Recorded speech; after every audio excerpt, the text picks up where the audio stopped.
baby. We shine in today because it is the DFS Army Fantasy Football Show. It's been a hot minute, guys. We got all four of us. We got Flex Matt, we got Flex Shane, we got Mike Dickinson, we got Brandon, Adam. We got the original OG crew here to talk to you about NFL, free agency, the path to the draft, and of course, how that impacts our fantasy football teams. Listen, we've heard Matt, we've heard Brandon. I'm going to throw it to you, Mike Dickinson. What's going on, brother? It's been a hot minute since we chatted.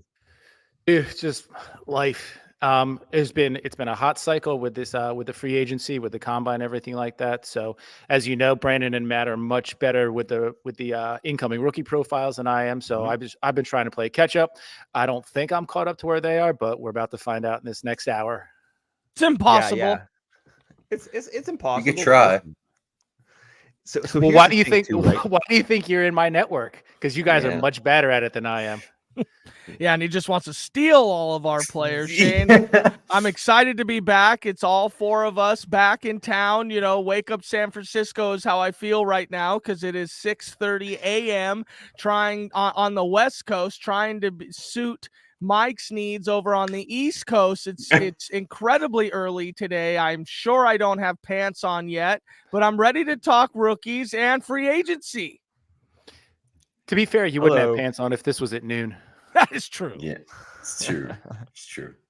Let's move it along here. Let's go. Let's hear it. Let's get into it. So first of all I want to say is for those of you who want to just feel a little bit depressed about how free agency shook out for your particular teams, one of my favorite websites is Spotrac. I go to Spotrac all the time. It talks about really it's my main source for contract information.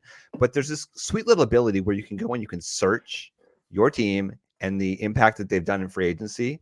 And as a Patriots fan, it's sad and it's depressing. But I would say the biggest shakeup by far in free agency was the impact of Kirk Cousins going to the Atlanta Falcons. Drake London rises again. I'm not sure. Are we in yet on Kyle Pitts? Like, can he be a thing? Yes. Let's talk about it, Brandon. Drake was kind of your guy coming into the draft a few years back. How do you feel about Drake now? Is he a top 12 dynasty wide receiver? I mean, if you look at where he's getting drafted in startups now, since this has come out, he's chopped all the way up to anywhere near rankings across the board from what I've seen from other content providers are anywhere from wide receiver 9, 8 to wide receiver 12. I'm not going to put him into the wide receiver 8 area, not even close yet. He has to prove more to me for that. But man, he has the opportunity to be that next Justin Jefferson type volume hog for that offense, that Rams style offense, the Cooper Kupp, that style. And with all the other signings of the trades for Rondale Moore, for Darnell Mooney, those are wide receivers I have zero worry about competition for Drake London.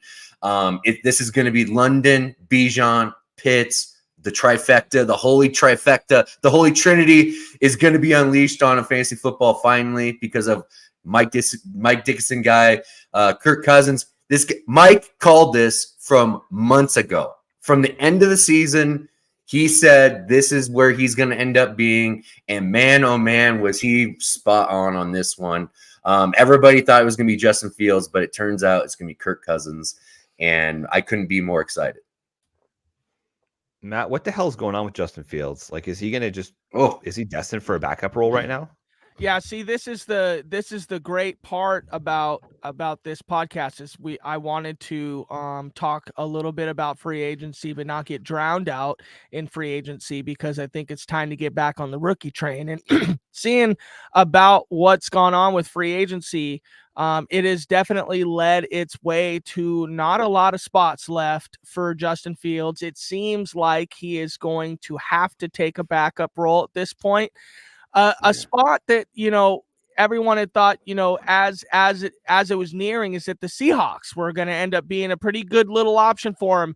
As a Seahawk fan myself, living in Seattle, it's typical Seahawk football in the front office to wait and just absolutely not pay a player what he's worth, and we'll take the bottom of the barrel. And that kind of seems like what they ended up doing. They got a 3rd round draft pick for Sam Howell, which pretty much kiboshes the entire Justin Fields market for a potential starting job for what the rest of these teams are looking like. It seems like it's the rookie way of life on the way. And I think Fields ends up getting dealt for absolutely pennies.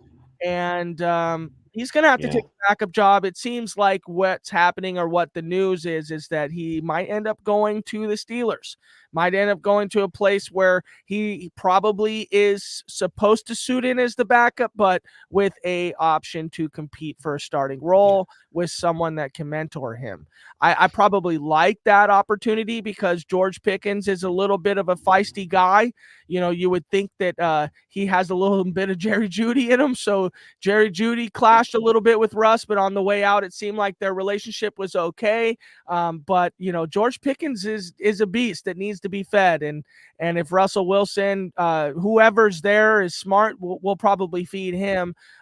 Pickens is also kind of like Drake London, where his value seems to have gone up a lot since this Russ deal. And he was already looking pretty good near the end of that season there last year. So Justin Fields, I'm out on him. I was out on him. We really liked him in our startup that we just picked. Mike Dickinson had to go with him because he went late QB. For a long time there, it was looking like Mike. It looked really good. It looked like Mike was going to pull it out somehow for a long time there. But Mike, go ahead and comment on what you think about your Justin Fields startup share. I mean, you got him late enough to where you're probably okay with it, but still, I mean, not happy to see what's been going down here. Well, so here's the thing, and here's what we got to consider. This is purely a thought activity, contract agnostic. Where does Fields rank if he was going to be in this draft class? Is he QB? Is he QB5? Is he QB6? Is he QB4? So that's what you have to consider: is where does he rank in this draft class, and which team gets boxed out of their QB need? So we're probably going to see 4 QBs go in the top 5 picks. I mean, that's just the way it is. So then when you get to that run at like 11, assuming the Vikings don't trade out, which we're recording this on March 16th, and the Vikings have already added a second first-round pick, with the thinking being they're going to use that ammo to jump up presumably into the top 5 to take a quarterback. But still, so once you get to the back end of the front half of the first round. So I'm talking like 11, 12, 13, where the Broncos are, where the Raiders are, and where the Vikings currently sit.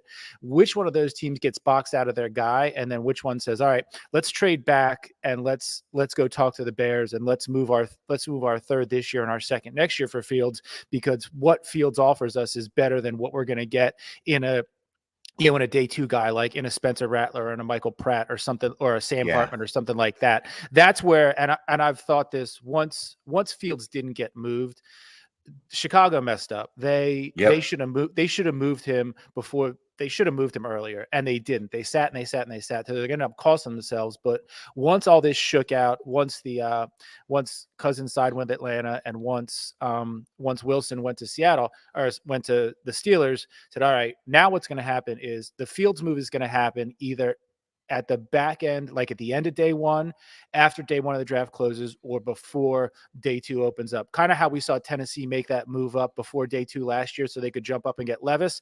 I think that's when we're going to see. That's when we're going to see movement happen. So if I'm Chicago, I do nothing except field phone calls from now until the draft, and then that's when I make my move. Yeah. So I think I still think we see Fields in a starting position when day 1 opens. And that's not just because I have him and I fucking need him to start. That's because I legitimately think if he was in this draft class, he would probably be QB 4, 5, 6. And there's teams that recognize that and know that they can get QB 4, 5, 6 for much less than it would cost them in the draft this year. You know what's crazy? If you compare Justin Fields' numbers straight up with Lamar Jackson's in the beginning of his career, they're identical, guys, like identical. And it just shows you that even when these teams draft these quarterbacks high, you got to fully commit to the style of the quarterback and not force your system on these quarterbacks. And that is, to me, one of the biggest things that happened with like Trey Lance, Justin Fields. That's the biggest boo-boo that a GM and a coach can do, is literally force a scheme down a player's throat like they did and not fully commit to them. If you take Justin Fields in the top 5 like they did, then you commit to that guy for 5 years. and you make an offense around him, period. And like Lamar Jackson in Baltimore. But they fumbled the bag, and they're gonna, it's unfortunate. Justin Fields is gonna get the short end, but yeah, it's kind of nasty out there for him right now. I'll try to transverse this conversation real quick back to the rookies, like I'd love to do, but it just screams to me that Marvin Harrison Jr. is being drafted at 3 to the Patriots. That's exactly what that screams to me, because Patriots are sitting in that second round sweet spot where they end up trying to make some move for Justin Fields instead of play their dice rolls in the QB market. You know, the reality is that it's scheming out to be that nobody loves Drake May. Even though there's a lot of NFL people that really do. I mean, I can understand why. It seems talented. Like everybody that does loves the strong arm, but no, we got to get a little bit real here with the running QB option in today's NFL with the younger coaching areas just everywhere in the NFL. It seems like that's where we're moving to. Those are the guys getting paid a lot of money outside. Even Russell Wilson, right? I guess he could be kind of typecasted as a shifty running QB, but it seems to me that that's the absolute best way to go. You got a 1-year rental and a head coach over there in New England, and if you want to win today, you're not drafting a rookie. I mean, you got to hope to hit with that guy. If it's Drake May, if it's Jaden Daniels, you're really in a hope scheme. We don't think that any one of those QBs past Caleb can come in right away and absolutely light up the league. It's not that I'm an anti-Jaden Daniels or anti-Drake May guy. I just believe that if you're going to want to win this year more than 2 games, 3-4 games, you see Bryce Young, one of the best QB prospects coming out outside of his size, can't win more than a couple games, right? Yeah. So going to an atrocious team like New England and having a rookie QB, this doesn't seem like a good spot. They couldn't do it with Mac Jones. So draft Marvin Harrison, play for Justin Fields in the QB market more towards the second round. And I'm feeling a lot better about what's going on there in New England, Shane. You love New England, isn't that? I mean, on the high side is probably what you would love to see that coming out of the draft. Well, I think that what this really comes down to is what realistically are the Chicago Bears going to want for Justin Fields, right? Like we just saw the Patriots trade away Mac Jones, who was in the same draft class as Justin Fields. I think Fields was pick 8 or 9 in the draft that year. If I recall, Chicago actually traded up to get him. Mackie went at 15, right? So, okay. And then you look at the success of their careers. Both of them were kind of played out. I feel like both players were completely mismanaged in terms of their strengths. And then he became a pariah last year. This is Mac Jones specifically. So they trade him away. He's going to be back up in Jacksonville, which I guess good on Mac, right? If he can go and be a pro for another year and then become a free agent. Go sell insurance. Yeah, that's pretty much right. In khaki pants. Jeez. That's exactly what he looks like, dude. To answer your question, Shane, quickly, it's I would say at the very least it's a 4th round pick.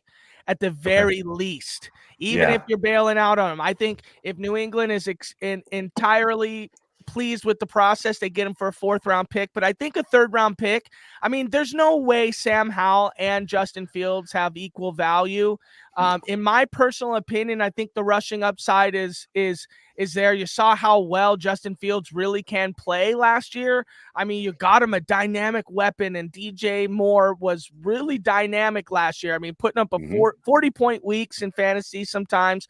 Justin Fields had top 3 finishes, I believe, 3 times last year, which, I mean, if you have top 3 upside in production, I mean, I know that's on the fantasy football field, but still, it's got to translate somewhere for your real NFL team. I just think a 3, no worse than a 4.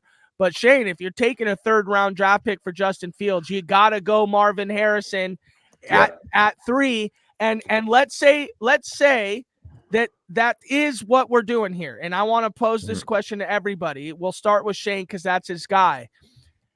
But Marvin Harrison Jr. to me going at 3, or Neighbors going at 5 to the Chargers. Who's getting drafted first? I mean, I'm gonna make an argument that I'm gonna say it's Neighbors with Justin Herbert over Marvin Harrison with, I don't know.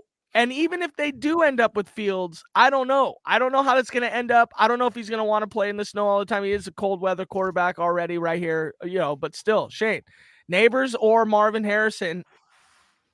If it's my choice, if it's my choice at 3, in all truth, I want the Patriots to trade back. Right, I think there's going to be enough teams that are going to be hungry enough for that high-end elite talent, like a Marvin Harrison or Drake May or Jaden Daniels. There's going to be teams that are going to be interested in that.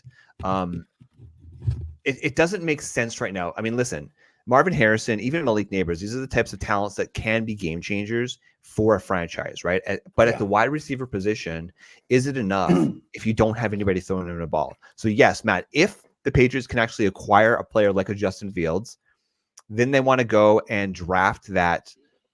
I don't know. It's a bit of a luxury pick, right? To go wide receiver at 3 overall.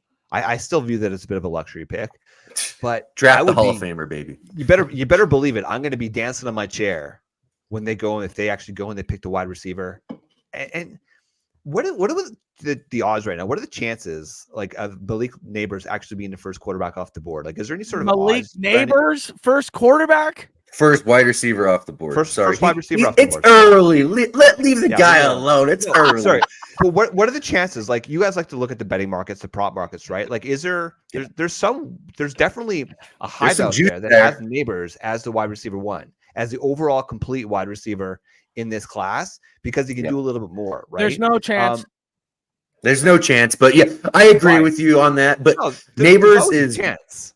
There's no chance. Brent, we were before we went live on this show, the thing we were just talking about is the content that we talk about relative to the draft is going to be blowing up in about a month and a half time when the NFL drafts happen, because everything we expect to happen, if it was that easy, doesn't happen, people. I got news for you. It doesn't exactly happen. Right. There's going to be right. There's going to be some defensive players drafted here. It's not just all fantasy football. So as much as we say that, listen, the biggest heartbreak for me is when the Patriots go defense, when frankly, that they actually have a pretty solid defense still. Okay, right? Can we answer the question, Shane? Answer the fucking question. Malik Neighbors goes 5 to the Chargers.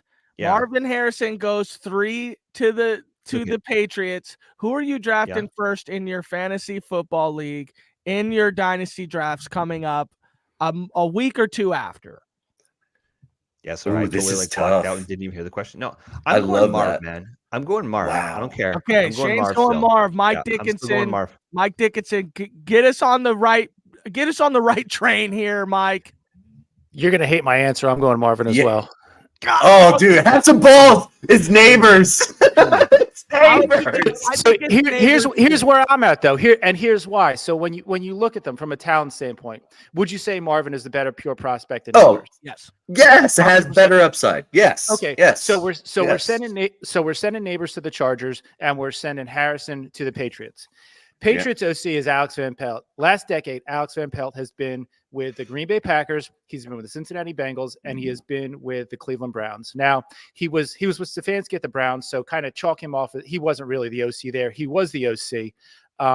But when you put him in, you look at what he did with what he did in Cincinnati, what his tutelage was in Cincinnati, and then what his tutelage was in Green Bay. He worked with Rodgers, worked with that passing game in Green Bay, worked with Zach Taylor in Cincinnati. So this is a passing game offense pedigree. The look of this New England offense is going to be completely different. You look at Greg Roman. You look at Greg Roman and John Harbaugh in LA, and from an NFL standpoint, it's going to be a tough team to defend against. But purely from a fantasy standpoint, who was the last fantasy relevant wide receiver that the 49ers had in the Roman Harbaugh era? Is Michael fucking Crabtree. You're not drafting Malik Neighbors to be Michael Crabtree. So I think that when the talent and the draft capital is this close, you got to default to systems. And I like the New England system better than currently where the Chargers system sits. I really like that explanation. That's pretty good. Yeah, Mike is always good for this random bits of information that actually are relevant to the conversation instead of just what we think. Brandon, just scheme. Can you, scheme. Brandon, can you say it for the other side? I mean, why would it be Neighbors over Marvin Harrison Jr. if in the two different picks, two picks away from each other here? Honestly, because this Neighbors is the most dynamic wide receiver coming out of LSU since Jamar Chase. He is the leader in the clubhouse for the University of LSU right now with receptions. Neighbors is more versatile in an inside-outside guy. Since they got rid of Allen, he can replace Allen like that. They will not miss Allen whatsoever. What they are gonna miss is the fact that Herbert is going to have to relearn another wide receiver. He's going to have to relearn another offense. So I don't know. It's very close, but I'm a Neighbors guy, so I don't mind doing that at all. It's a hot take. Like if I was owning the 102 and in this situation happened, I probably would trade back and go to 4 and get Neighbors and get a little juice on top to trade back away from Marvin, because I really, until New England shows me they can do it and be a real offensive team and actually show me, I'm not going to invest into it, man. Like, I'm just not. Like, I have a hard time doing it, but you're exactly right, Mike. The coaches that they are setting up over there, this is going to be a modern type high-flying offense that they're going to try and mimic. And Marvin Harrison Jr. is going to be the linchpin to do that. I think the move for the Patriots is exactly that. Take Marvin, go get Fields, and go rock and go have. And you could be somewhat competitive this year by doing that somewhat. I'll tell you what. This is really what it is. Marvin Harrison Jr. would have to turn around and go man to man with Jalen Ramsey, Sauce Gardner. Okay. Oh, yeah. And the defenses are going to make sure to key on Justin Fields' weaknesses, where there is no way you can stop Justin Herbert and Malik Neighbors. The volume has been there with Keenan Allen, the shorts, the outsides. Marvin Harrison doesn't do that. He can do it, but that's not necessarily what he's going to be schemed in to do in that offense. They're going to probably play for a year or two down the road, try to figure out how they can get some more pieces in there to be effective, versus the Chargers are going to throw the rock like they always have been. Even though Harbaugh's there, you imagine the team's just going to turn around to a running team. They don't have a running back. What are they going to do? Draft a guy and give him 500 touches? It's not really going to happen. Justin Herbert's arm has shown to be wildly effective with volume to his receivers. Now we're going to put Neighbors in, the only option for him. I love it for Neighbors. Yeah. In and outside, it's going to be Neighbors, but you're right. If you have the pick with Marvin Harrison, you trade it back. And it'll still accrue a ton of value now, but man, you get a little bit nervous there. But hopefully it's a Justin Jefferson situation where you draft him to the Vikings. Vikings suck, and it just puts butts in the seats for a while. I mean, that's how I see it. Shane, go ahead, roll us somewhere else here. Yeah, no, I think like we right now are working on a post combine pre NFL draft mock draft for one of our leagues. It's a league that Matt put together. And right now, Marvin Harrison went 2 overall, and then Malik Neighbors actually fell to 1.6. Now, obviously, it's a tight end premium, super flex format, right? But it went Caleb, Marvin Harrison, Brock Bowers, Jaden Daniels, Drake May, then Malik Neighbors fell. Do you think that there's still going to be somebody in that draft room that's still going to go and take, no matter what, no matter where Marv goes, he's going to be probably either 1 or 2? Or do you think definitively Neighbors will jump ahead of him? Like, well, that's what I'm saying. Is if he gets drafted in this situation there, and we're talking about this exact situation, there will be a lot more variability. Variability. Variability. There you go. Variability. Big word. Big word. There will be so much more variability. So we will. We're seeing it's 100% Marvin and no Neighbors. It's gonna come more into that 60-40 range if that happens. 100%. I totally like that. We were talking about before this pod. Everything that we think we know is going to be thrown the hell out once the draft cap gets put in place for these players, and we can figure out what we want and what's what. But it's fun to talk about it, and based purely off talent, it's just, I think this draft that we're doing is just basically to tell us, are we on the right track as what the NFL teams are looking for, and the way we are drafting these rookies and how we value these rookies and the order that we think they're going to end up going in.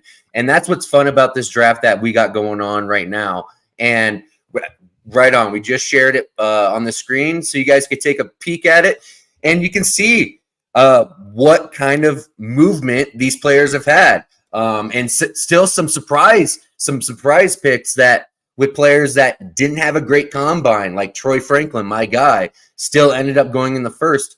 So people are disregarding some of that new information that we got. So this is the kind of good stuff that I like to see.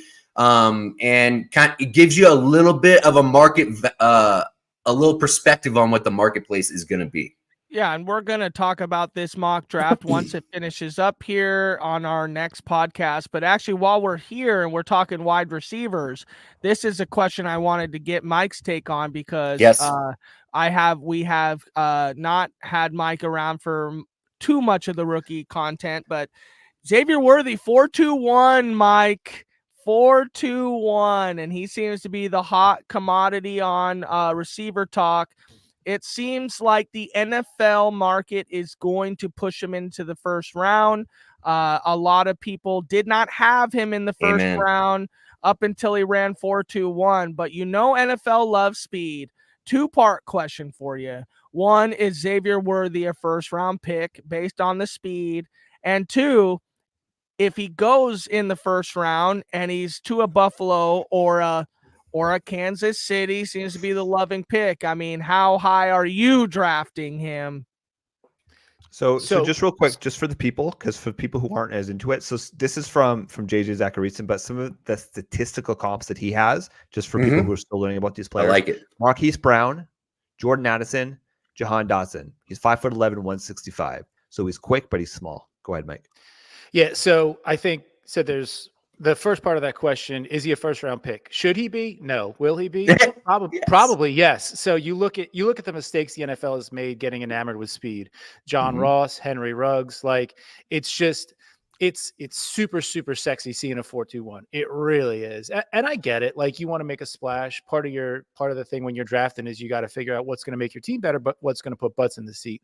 So from that standpoint, I get it. But that the size speed thing is attractive, but honestly, it doesn't really do much for me. I've not been. I don't like the smaller guys. Like, and I took an L on Tank Dell because he was just too small for me. Now it remains to be seen whether or not this year was the anomaly or whether he will be the anomaly where he has this long career. But I mean, history shows that he's going to be he's a great dynamic, explosive player, but he's not going to be able to sustain it. So he's already injured. So.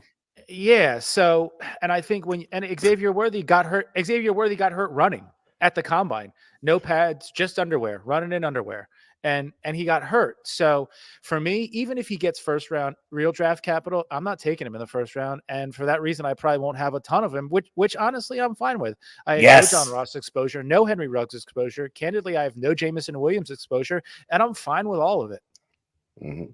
Dude, I'm right there with you with Xavier Worthy. I think Xavier Worthy is going to get steamed up probably into the 110 area, most likely consistently in most drafts, because most people are just going to be surface looking into what he is.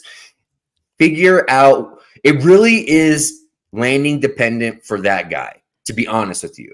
If it's landing, if he gets to go to the nuts place, like let's say it's Kansas City, which is not, because they just signed Marquise Brown. It's funny that Worthy is comp to Brown, right?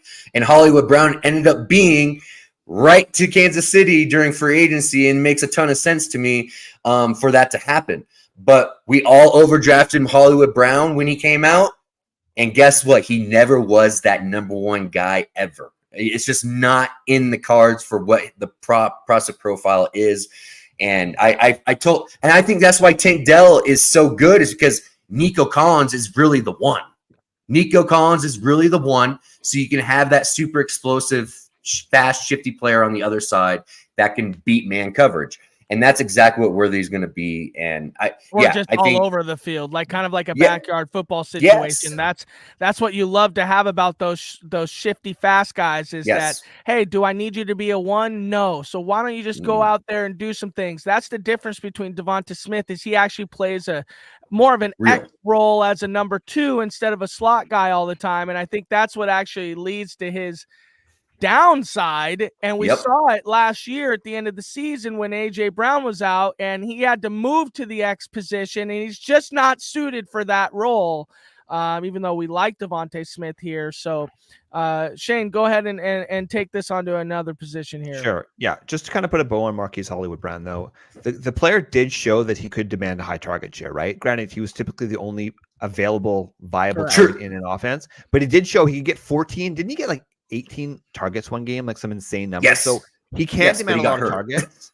Yeah, I mean, exactly. Well, so did Tank, right? Like, and I know it was on a blocking scheme, but these small players have a higher chance of getting hurt just because they're smaller, right? That's just it's just true. But so one of the things, exactly. So one of the things too that I think has been a general theme of the rookie talk is that the running back class is not strong this year, right? So even in our draft, the first player was Jonathan Brooks, and he was drafted at the start of the second.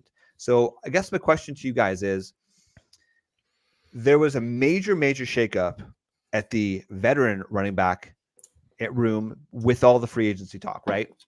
Josh Jacobs went to Green Bay. Saquon Barkley changed his colors and fly Eagles fly, baby. He's now an Eagle.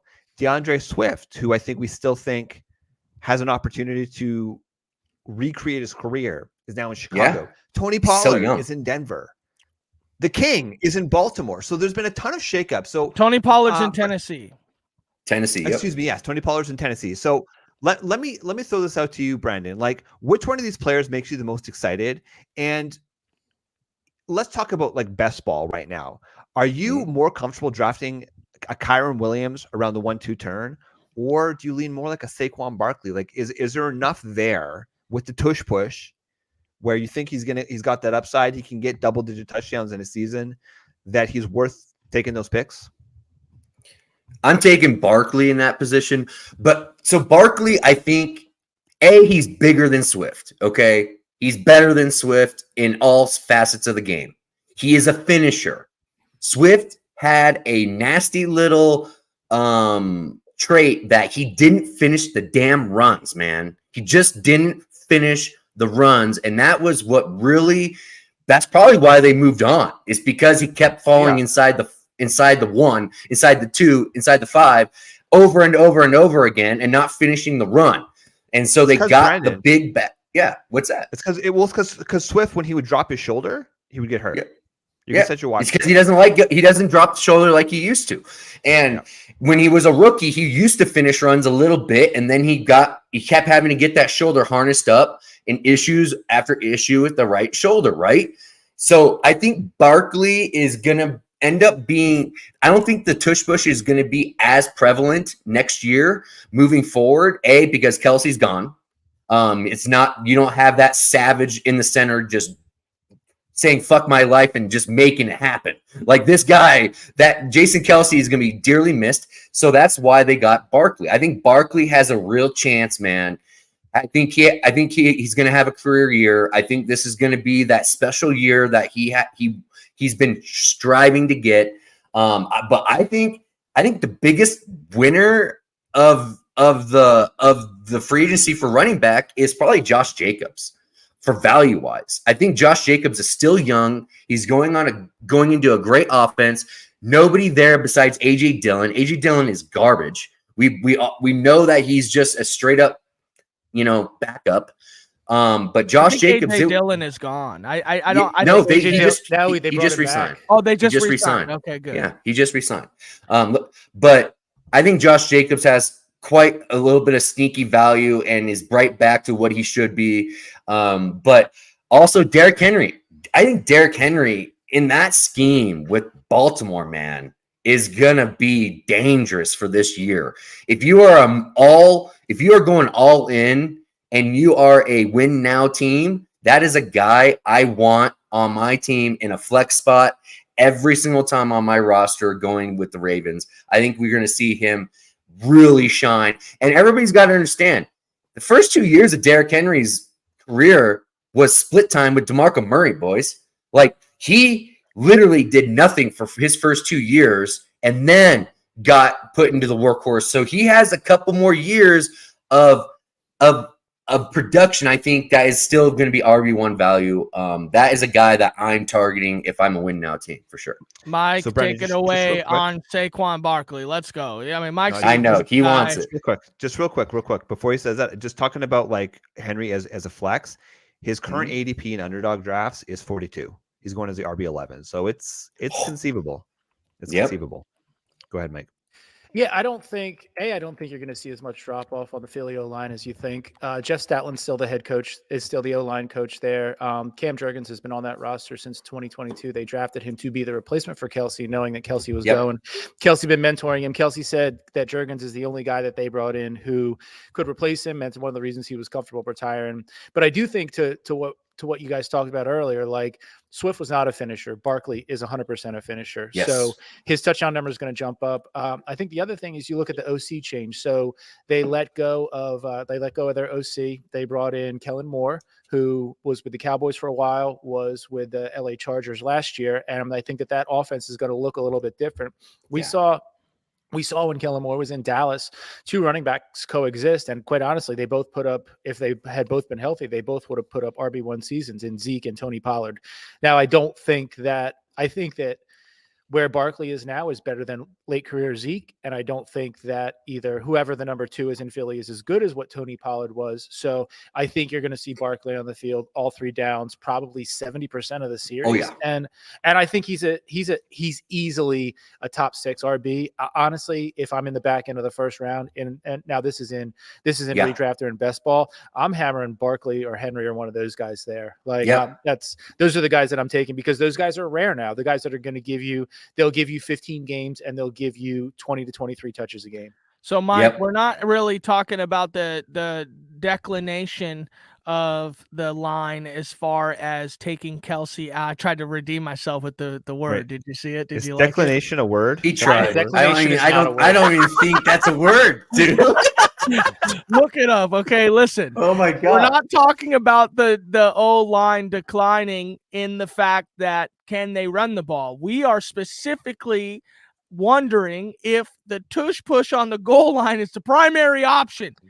If it is still the option, it's not going to need to be an option because Barkley's not a that's pussy what I'm like saying. Swift was. What I want to know, as you're an Eagles fan that kind of knows the insides of what you may be hearing a little differently than what we may be experiencing it on the outside as just hearing from media. But if the tush push declines this year, Barkley is going to surge up. Do you think the tush push is going to be brought back in as high output offense play on the goal line? I mean, that's the deciding factor between a Barkley and this player or that player.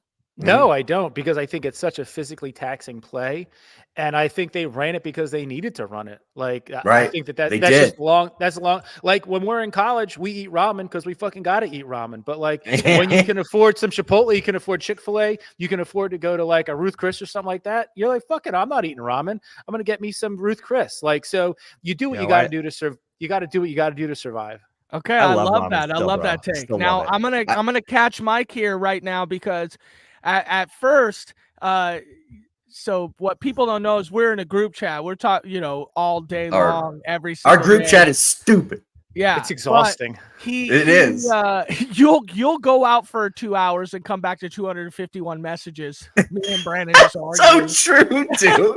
But okay, Worthy. So Mike was not in on Worthy because of speed, but seems to be in on Garendo because of speed. 4.33 Isaac Guerrero. You dropped that bomb yesterday, is that you liked him a lot. Yep. He's also 6'1", 220. Okay, give it to me, Mike. Tell me why you like the guy. Well, I took him in the 3rd round of a pre-draft mock startup. So Yep. I think when you get to that point, like, 310. all right, so who else is going around there? You get to the back end of the 3rd round, and it's all dart throws at that point. So pre-draft, I'm banking on him landing at a spot that is RB needy. So like in my mind, he's a perfect 4th round fit in Miami. Raheem Mostert is fast. He's big, but he's also old. He got a lot of miles on him last year. He goes down. They give A-Chain the same workload. They slide Guerrero in there, and he becomes at worst a back end, a high end RB2. Potentially, he's a back end 1. So I kind of like that. I like that speed size dynamic. I mean, that's rare. Now he couldn't break through at Wisconsin. He couldn't break through at Louisville. But I wonder how much of what happened at Louisville his senior season was because of who was there with him. Johnson was there with him, and they're both going to be drafted this year. They're both capable running backs. So I don't know how much of that is talent based versus scheme based. But if anybody helped himself in the combine, it's Guerrero. Yeah, Guerrero, I agree. And then I want to bring this back to our free agency spots, So we talked about these running backs, Josh Jacobs, Derrick Henry. I think the NFL is telling you exactly what the market seemed to believe about this running back class from the very beginning, is that it is weak. We talk about how these veteran running backs, you've not seen this over the last couple years. We're now, okay, let's invest in these guys. Well, why? Well, this class really isn't all that it's made up to be, and we can't go out and maybe your best guy's on injured reserve and he's not going to be able to play for the first year. You just don't know about him. But Guerrero seems to be moving up. Jalen Wright seems to be moving up, and that's Brandon's guy. Also, 2 fast guys. Now, Brandon, I would argue that I would take the round differential with Guerrero because you had to grab Jalen Wright in the 2nd round. Can you defend that? Now, what we're talking about here in free agency is that the spots have been pretty much log jammed. I mean, we don't see a lot of opportunities now. Baltimore was a good spot to go to. It's not there anymore. The Packers spot, man, weren't we salivating on, man, if Blake Corum could go to the Packers, that would be amazing, right?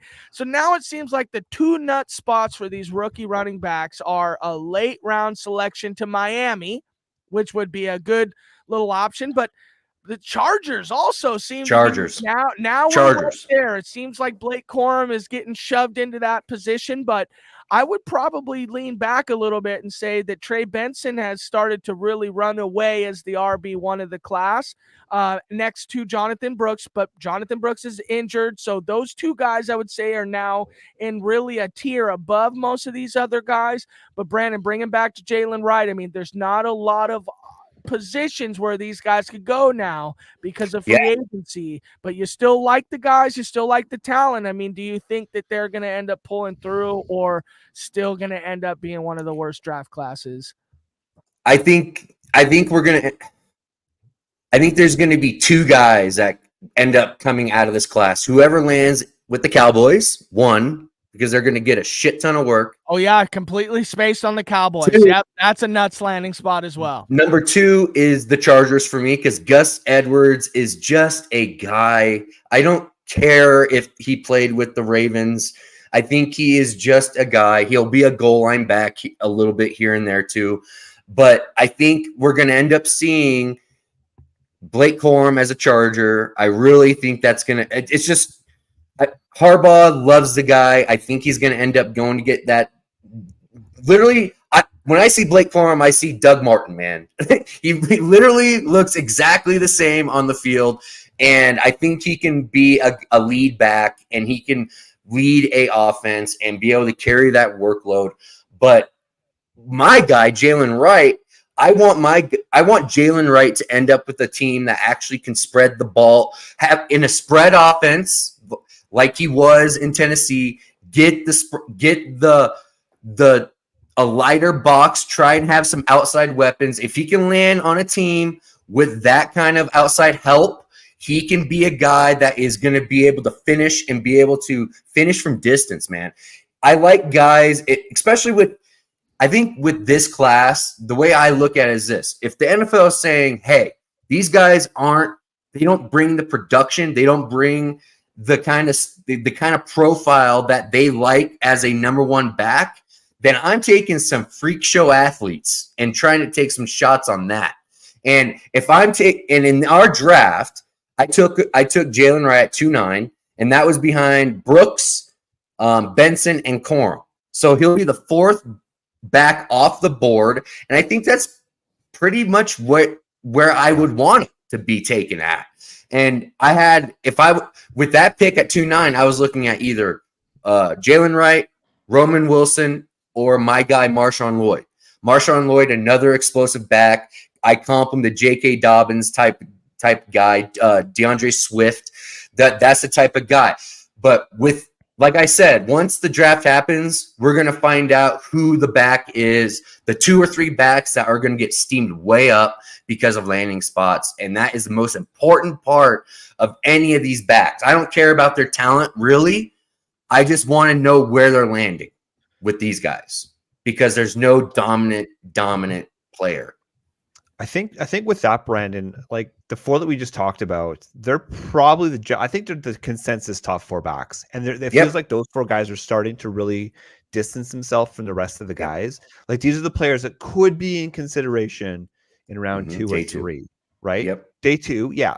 And then we do know that round 4 running backs are still sometimes fantasy relevant, but from there, look at Dameon Pierce, good first year, nothing after. That's because he was slow. He's a slow. Understood. Yeah. And that's one thing that I love about, there's some real speed with some of these guys, man. Like that was kind of shocking with how fast the overall class was for the RB position. I really didn't see that much speed. So the speed profiles are good. It's just production, man. It's just the production profiles of some of these guys. And that's really what it's about. But the wide receiver position is so deep in this class that all these RBs are going to get pushed way down. So you really aren't going to have to take a high end pick and take shots on these guys if you don't want to. Hey, Mike, can I ask you about a guy that I really love, that I've just loved, and now sits in an amazing position here, but Chase Brown. Cincinnati Bengals, right? Now, I mean, we're talking about a guy that in my opinion, he has the full package. If Chase Brown was in this running back class, he would probably be that 2 or 3. I think he would probably be right behind Corum just because of production, but he would be your 4th guy. He's fast, he's big, he has production, and now he ends up on a high-end offense with some opportunity. What running back? So Mike, I want to know what you think about Chase Brown. And then also, if Jalen Wright is the guy draft, we look from Jalen Wright down, right? Jalen Wright, Ray Davis, Marshawn Lloyd. I just feel like if any of those guys, because the Cincinnati Bengals aren't drafting a top 4 running back. I mean, they could surprise us and do it, but I doubt it. If one of those guys gets drafted to Cincinnati, it's got to be wheels up for Chase Brown, right, Mike? Or am I wrong? Honestly, I don't know. You remember what a disaster it was when Mixon and Pirine were there. You had Mixon as the bell cow, but you had Pirine coming in and subbing in the most inopportune situations. You remember the end of that Super Bowl with but Jalen Wright sucks, low-key. Sorry, bro. Yeah, no, he doesn't. So the problem You're out of your mind. The problem is that those guys signed Zach Moss too, and when Zach Moss filled in Indy for Jonathan Taylor being part of the season, he was an RB1. And when Jonathan Taylor got hurt at the end of the season, Zach Moss was an RB1. So I think what you get is a fucking nasty split. I think you're at like a 55-45 split. And I don't know which end of that Chase Brown falls on. Like, if they were so confident in Chase Brown, they would have drafted it. They would have waited and drafted a guy, or they wouldn't have signed anybody. But they signed Zach Moss at the end of day 1. They announced that they were cutting Joe Mixon. Then they said they were trading Joe Mixon, and they signed Zach Moss right after that. So I think, and Brandon and I were talking about this, I give a little more credence to the Gus Edwards thing than he does. I give some credence to this Zach Moss thing too. I think we as fantasy players need to literally figure out that there's only going to be 3 or 4 backs that are going to take all the work. Like those guys are roster foundational pieces, and we're going to have to get used to split time backs, and we're going to have to really look at who can be efficient with those carries and who can be explosive with those carries and with the low carry volume. So moving forward, I think honestly, we're going to have to I used to be very much a heavy running back kind of guy. And I've in the last 3 years have kind of switched completely to the other side where I'm favoring wide receivers much more greatly over some of these committee backs that we want to take the job. But it's just not how the real NFL works anymore, boys. It's just not. Well, and the reason why it's not is because these freaking college guys are becoming just high-end athletes, man. They continue to chug these guys out to where there's no other option in the NFL but to run a committee. I mean, you can't continue to grab these guys like Blake Corum every single year, Jonathan Brooks every single year, and after 5 years expect any of these guys that are 6 or 7 or 8 years around not to be in a timeshare. Mike, go ahead. I know I cut you off. No. So I think the one thing that we haven't talked about is the impact of Mixon getting traded down to Houston. Oh, baby. He goes into a scheme. He goes into the same scheme that he was running in Cincinnati. They cleared out Singletary. Singletary is not back. We saw that Dameon Pierce does not fit in that Bobby Slowick zone scheme. We know that Joe Mixon does, and that's I disagree. I saw a stat. You can be pissed off about his efficiency, but the guy was carrying the whole load in Cincinnati. Okay, the guy was carrying all of it, and that is where people got. You can deal with some inefficiency if the volume is there. If you see that if Houston does not draft anybody behind Joe Mixon and anybody behind Dameon Pierce, wheels up for Mixon, because Mixon is not coming off the field at all next year. And he signed a 3-year deal, man. They made a big commitment to the guy. So that's where everybody wanted Saquon to go. That's where everybody wanted Saquon to go. We wanted Saquon there. Well, Saquon's a better zone scheme runner. I mean, he has better decision-making in the backfield. Plus, he's got younger, I don't know how much younger and fresher legs he's got than Mixon. But he's got more juice. The stats, though, are not very good. I mean, Mixon's zone efficiency is just a hair above Dameon Pierce's zone efficiency. But I guess if you're going to take that path, Brandon, and saying that Mixon was getting the entire lion's share versus you had Devin Singletary in there taking a lot of it. So zone efficiency doesn't, having a tick higher zone efficiency on a low side is a lot different when you're running the ball significantly more. You can take the volume out of that. So I could give you that. But I have to leave now. I don't want the conversation to stop because Mike's barely got going, but it's up to you guys if you want to stop. But here's the thing I wanted to ask before I leave, because Mike and Shane, it's like the first time we've got on to talk about rookies with them. So I'd like them to take this question before I get out of here. Mike and Shane, I'd like to get your takes, and I'll start with Shane because I brought it to Mike, but I'll start with Shane. I want to know, because last year or a year before, I know that Shane really liked Sky Moore, and we seemed to not fall through. But I'd love to know a couple of your guys after getting some time with this class. Mike had just talked about Isaac Orendo. I stole that from him, so now he can't. Okay. Mm-hmm. But a couple of your guys, even if we've talked about them, Brandon and we've talked ad nauseum with our guys, and that is a word, but that is a word. God, it took us an hour, but we finally got a real word out of it. I was reeling back. Hold on a second. I got it right here. Before I answer that question, we talked about declination. So let me just, in some terms, it's actually was properly used, Bats. But it's a real word. It's a real word. It's typically used. It just shows how stupid you are that we convinced you that wasn't a real word. Yeah. So here we go. In astronomy, it's the angular distance of a point north to south. Yeah. Effectively, declination, when used as a noun, which means to lessen, to slope down, and to refuse. So Matthew, we gave you shit, but I guess you kind of pulled it out of the ass. So You we'll did. give you there. Yeah. Yeah. Okay. So then going back to your question, because you brought it to me here, I'm fully on board with there's a big top three, right? We've talked about him ad nauseum. By we, I mean, of course, you and Brandon have talked about him ad nauseum. It's Harrison, it's Neighbors, it's Adunze. Adunze to me is done enough throughout the pre-draft process where he's in that conversation for me. From there, like, I don't know, Troy Franklin, he disappointed at the combine. So there's a lot of warning flags out there for Troy Franklin. I've watched because Brandon, you've been a big Brian Thomas guy. So I've gone Both. I like to use the Dynasty. It was just me one sec. first. Let me get my take, okay? So you guys like Brian Thomas, right? But Yes. I've watched some of his tape.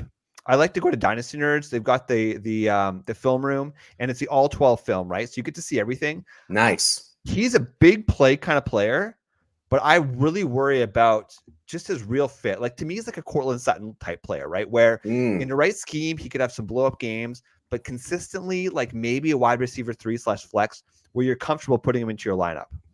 In today's NFL, the player that I'm really, really starting to gravitate towards is Lad McConkey, man. Yeah. He had his Georgia Pro Day this week. He looks quick. He looks agile. Looks really he looks good. like he can get open. Kind of, I guess he's smallerish, white wide receiver, right? So the de facto comps. I is don't obviously see the gonna go- color. Such Shane. racism. I'm Such just saying, racism. the de facto comps typically will go to like the Julian Edelmans of Yeah, the we're world, gonna right? clip The Wes that Welkers part. of the world. And listen, you look at his speed and you look at his agility. Like, that's the type of role Say he it. can be. Say it. Well, You no, love him but or here's the what? thing. Early on in his career, there's probably a very good chance that he's going to be playing out of the slot, right? But Yes. in the right situation with a good quarterback that can actually distribute him the ball, the man could be an absolute PPR machine. Like, he Yes. has that in his range of outcomes. And there's this prevailing drumbeat that more and more, even though he doesn't really have the production, He was injured. I'm He was sorry. injured. Yeah, He well, was exactly, injured. because he was injured, right? So he doesn't have the production profile, but he's got that talent profile Sure where does. he's looking like he's going to be a late round one pick, which Yep. means Yep. that there's a very good chance he could end up in one of these teams that is a good team, right? If Lad that is McConkey so gets huge. first round draft capital, if Lad It's on. McConkey's the one that gets Yeah. drafted to Buffalo or something like that, yeah, it's definitely on. That's about the time that I will really buy into him as more than just that early second to mid second Mhm. round pick. And if you listen to this podcast, long time ago, Brandon and I clearly stated he was the best route runner in the class. Once you Yeah, he start was. looking at him and you start realizing it, that he is, with all these other guys in this great wide receiver class, Lad McConkey's your best route runner. It's true. He easily could end up in a Deontay Johnson-esque situation and have a production level that might be able to kick up a little bit. Lad McConkey, Shane, that's a great one. Mike, I I like think that. you might have took your Lad McConkey, and I took your Isaac Garendo. Now we're putting you really on the spot here, because Lad Oh. McConkey's been mocked to the Eagles a lot. Just kind of saying. Lad Oh, then McConkey he's to the then I Eagles. don't want him. No, that's I not don't gonna want him happen. either. No, And that's I don't want fine. him. That's fine, but I think Lad McConkey's a great, because if Devontae Smith is going to play the outside, then Lad, we need somebody on the inside cooking. So, anyway, go ahead, Mike, to end this podcast here. Give me some Tez Walker, right? So, Oh, baby! so you look 6'1", 193, 4.36. Pre-combine, some comps that I saw out of him were Christian Kirk, Steph Diggs, Tyler Lockett. When you throw that speed, Yes. that really juices him up. So you give me Tez Walker to Buffalo in the second or third round. Oh my God. I will lose it. I think I kind of like that. The other one, and then a couple of these pass catching running backs, you look at Ray Davis and Dylan Lobby. If they end up in the Yep. right spot, they could 100% be a thing. And then we'll talk about the tight ends a little bit later, but I kind of like the combine. A lot of the interviews I heard with Theo Johnson were good. So actually, it wouldn't Theo's surprise steaming up. Theo is absolutely steaming Freaking up. nature. It would not That guy's a surprise me freak. if you see Theo Johnson end up on the Eagles as the Dallas Goedert replacement. Or even 'Cause second round capital for Theo Johnson. I mean, he is Yep. absolutely steamed up. He's been a late round or a late process riser, great combine. Everything you hear about him, interviews, everything. He's a grind horse. Brandon, I'll give you the question too. I know we've talked a lot about rookies, but we need a little bit of love here. And then we'll close it out here. Go ahead, Brandon. Give me a guy you love. Give me a guy you love. Ever since, because we've talked pre-combine a lot, Yeah. So post-combine guy so came out. Post-combine, the guy I really like that I'm seeing more and more, I'm watching more and more of him, is I took him in at the 3-9 in this draft, and that's Javon Baker. I think this guy is a legitimate outside X that can dominate the outside, can score from anywhere. He still only ran in the 4.5 range, but he's a bigger guy, 6'2". He's a longer guy, but this guy, when he is attacking the football, I don't think there's anybody more fun in this draft class for me to watch than him. Like the way he adjusts to the football when they are bad throw after bad throw to him, it's pretty elite at what he does with tracking the football. That's a guy that's a late riser for me. That's moving up my boards. I was choosing between Baker, Brendan Rice, in the draft that we're doing, and I chose Baker because I just think he's a more complete receiver. And a little bit more athletic, but that's a guy that I like a lot that should be going around that wide receiver. I have him stacked up right around wide receiver 13 and 14. I'm going to button it up right here. Sorry, I'm not going to name a guy, but Mike, Devontae Walker had to have the speed that he came out with in the combine, 4.36, and nobody's talking about it. He has the size of an AD Mitchell, of a Brian Thomas. He's not as big as AD, but he's not getting, it's only because he was getting talked about in the top 5 squares pre-combine. Yep.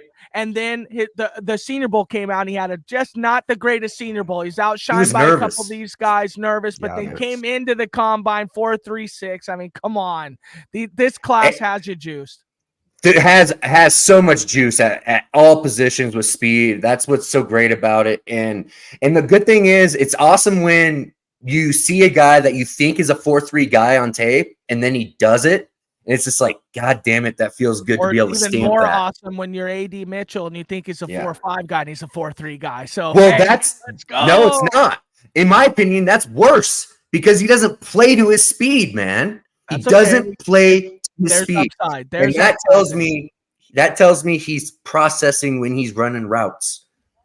That's what that means to me. That comes from experience. And I mean, he's because of the speed, he's got to work through that speed, right? And that'll come with maturity. Also, that'll come with tall. time. If you're tall, I mean, sometimes it takes technique to learn through some of that. And if you have the availability, see, that's the thing. If you're a 4.5 guy, it's hard to teach speed. Okay, right. You're a 4.5 guy, hard to teach it. Yep. But if you're a 4.3 guy, you can teach a lot of stuff coming off that. Sorry, Brandon and I will continue I agree with you. Conversation. I agree with you. I agree with you. Think about AD Mitchell though. Brandon, he's still young, right? He's still only. I ran this morning, so he's 21.4. So he's still very, very young. Oh, he's got time to develop into his body. He's got 4 years before he's got 4 years. He looks. I mean, when he gets it going, man, it's kind of blasphemy a little bit, but he looks a little bit like CeeDee Lamb. I'm just gonna say it. He kind of does when he runs the ball a little bit yards after the catch. That's what I see a little bit with him. I was just shocked when I saw him run in the 4.3s because it didn't show it on tape. But that's just Well, I love being with you guys again. So it's awesome to be back with you guys. Hopefully we can do this again soon. Yeah, we'll do it soon. I'm going to close out the show here, gentlemen, because I know Matt's got a hard stop. So listen, there's been some life stuff going on. Mike and I haven't really had a chance to be on the show, but we're back in action, baby. We're actually going to be on here with Matt, with Brandon. We're going to be talking about rookies.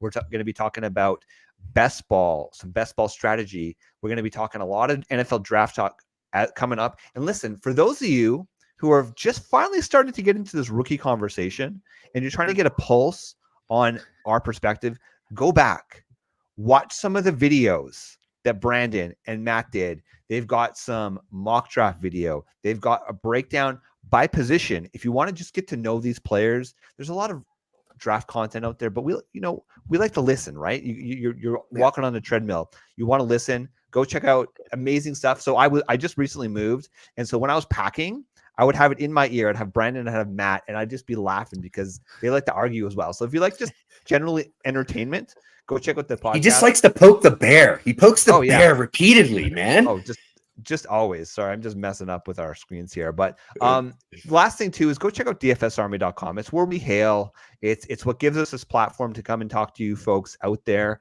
And guess what? Just this week we had another winner of $100,000. We talk about it every time on this freaking show. People are winning real life-changing money every single day, every single week over at dfsarmy.com, dfsarmy.com. Check out the link in the show description below. And listen, last little plug here, guys. We do this because we enjoy doing this, but it certainly helps if you can you can subscribe, Yes. Click that bell so that every time we do go live, you get a notification. We're going to be a little bit more active here, making sure that we're getting at least weekly content out to you folks as we lead up into the draft. We're Dynasty degenerates, so this is our absolute favorite time of year as we learn and dissect these rookie profiles. So thank you for tuning in. For Matt, who jumped off the show, for Brandon, for Mike, I'm Flex Shane, and we are the DFS Army Fantasy Football Show. Go get some. Big time, no man.